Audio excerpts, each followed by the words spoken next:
Hi everybody, it's Eric and Daisy Jones here for your tiny house tips when buying a tiny house shell. So we're going to look at this one for example.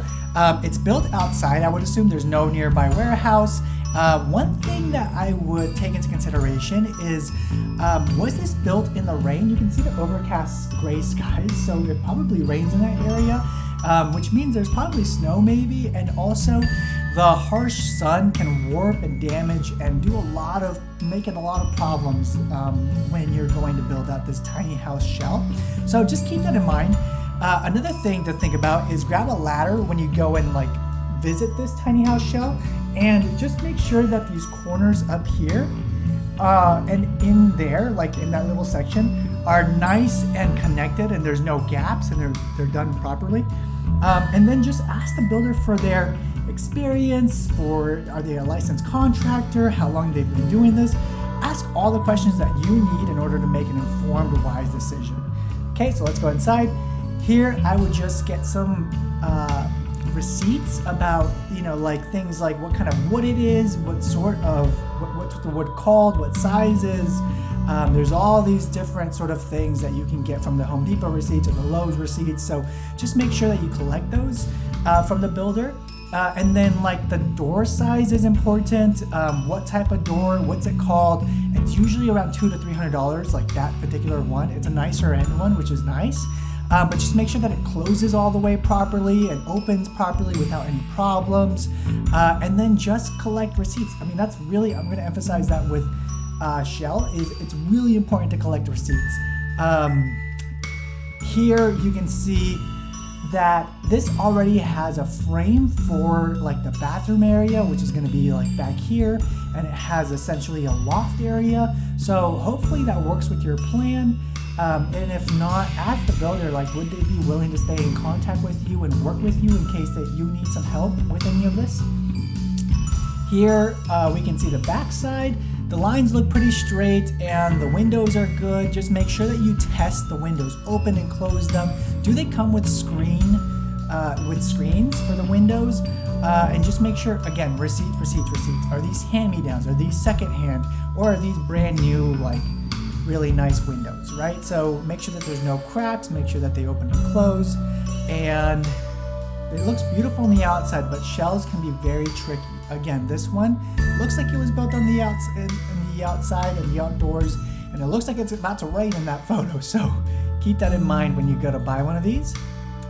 And not at this point, it's okay, obviously, for it to rain, but when it was being built, where the wood was exposed and the floor was exposed, that's when it's important to know, was that out in the snow? Was that out in the rain?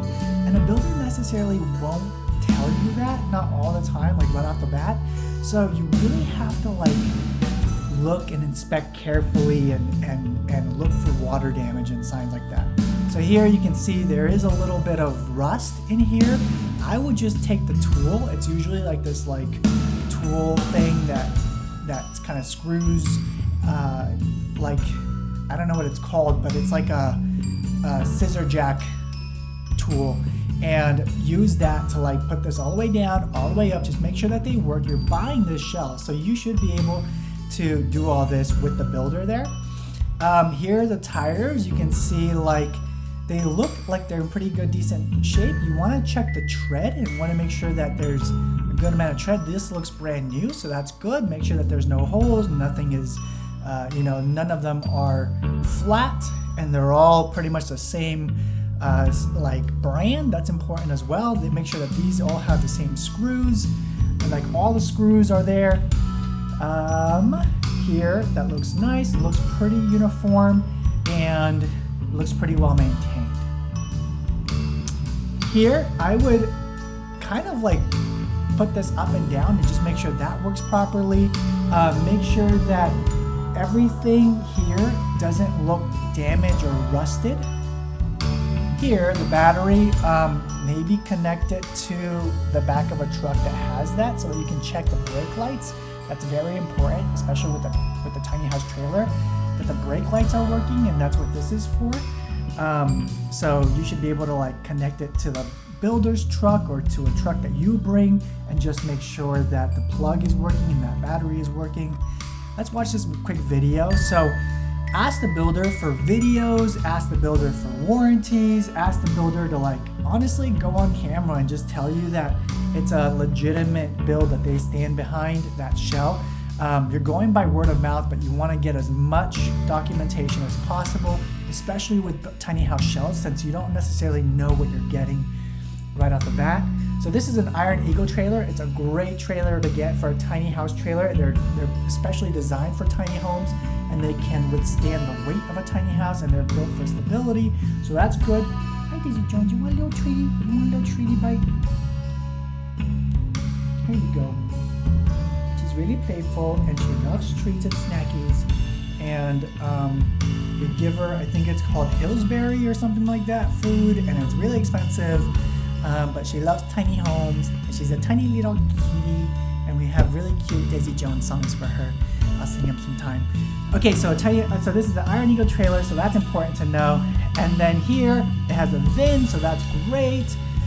You can look at the weight load, which is awesome, the tire information, so just make sure that your tiny house trailer has something like this or similar, since that's important when you go and either resell this or go to register at the DMV. You'll need a lot of this information.